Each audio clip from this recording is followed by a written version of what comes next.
लग्ना अगोदर मुलीनेच मुलाच्या खुनाची सुपारी दिली, होणाऱ्या नवऱ्याला दांडक्याने मारून जखमी केलाय।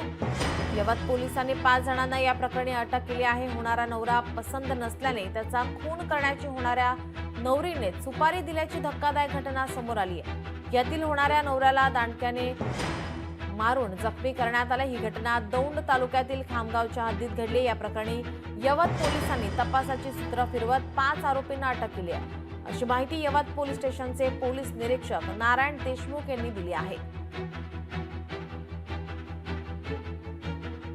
लग्ना अगोदर नवऱ्या मुलाची खुनाची सुपारी या ठिकाणी देण्यात आलेली आहे। या प्रकरणी 5 जणांना ताब्यात घेण्यात आलंय।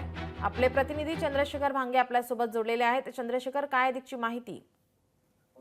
खरं तर पुणे जिल्ह्यातील दौंड तालुक्यातील खामगाव येथील हा सगळा प्रकार आहे। मयुरी दांगडे आणि सागर कदम या दोघांचा विवाह ठरला होता। खरं तर मयुरीला सागर हा नापसंत होता। या सगळ्या कारणावरून मयूरनं तिच्या मित्रासह जवळच्या नातेवाईकांकडून सागर याला मारण्याची सुपारी दिली होती।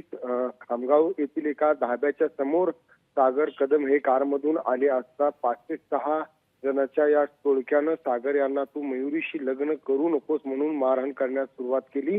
सगळ्या मारहाणीमध्ये सागर कदम हे गंभीर जखमी सुद्धा झालेले आहेत। आपण पाहिले की विवाहस्थळातून यांचा विवाह जमल्याची माहिती समोर येत आहे आणि या सगळ्या विवाह जमल्यानंतर मयुरीला सागर हा नापसंत होता आणि या सगळ्या कारणावरूनच मयुरी हिनं सागर कदम याची सगळी सुपारी दिलेली आहे। या प्रकरणात यवत पोलिसांनी 5 आरोपींना अटक केलेली आहे आणि यातील काही आरोपी जे आहेत ते सध्या फरार आहेत।